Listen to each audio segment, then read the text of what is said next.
Okay, I just moved the budgies today to a cage, and I see I've got to do a little bit of wing clipping because these guys are everywhere. So we'll just do a quick little clip here and hope for the best. Okay, calm down, people. There you go. He's actually starting to turn up his beak at food, which is a good thing. Calm down now. Hey, gonna have feathers everywhere, and I go vacuumed. Okay, you're all set. Hang on. This one is 102. This is the second one.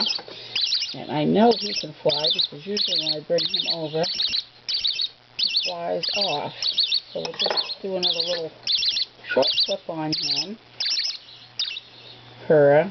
I think they're all hers, really.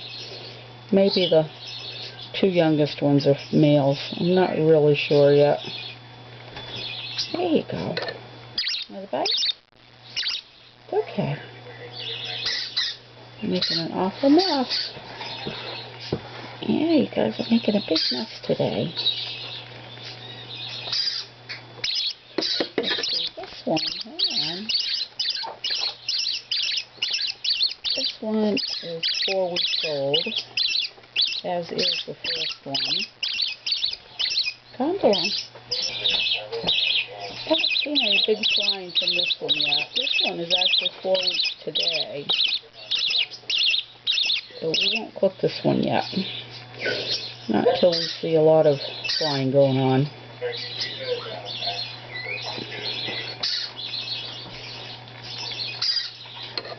Hungry baby, huh? Yeah.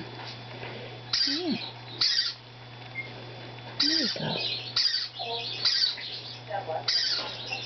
The parrotlet squawking in the background. That's Reid. He's waiting for his turn.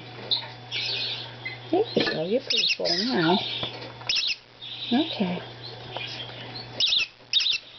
I know. Let go. Good luck.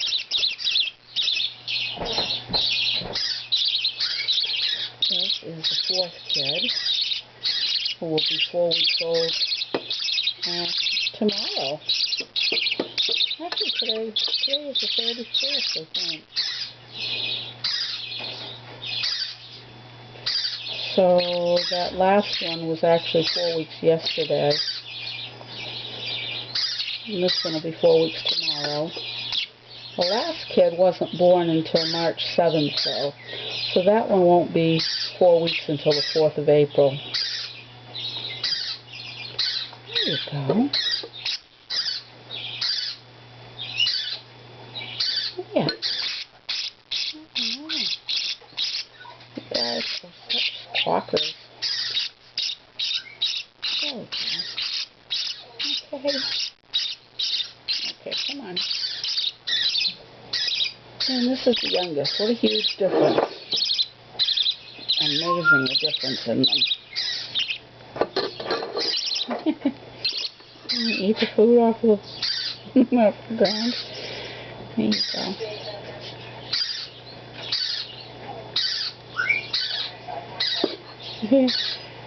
How about this? There you go.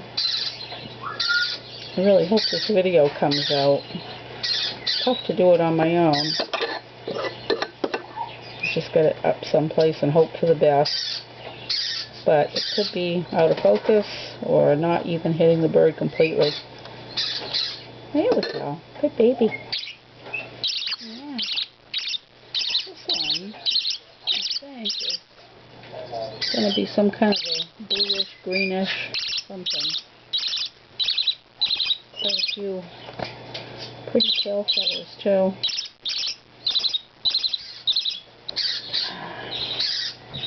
Then we've got one parrotlet to do.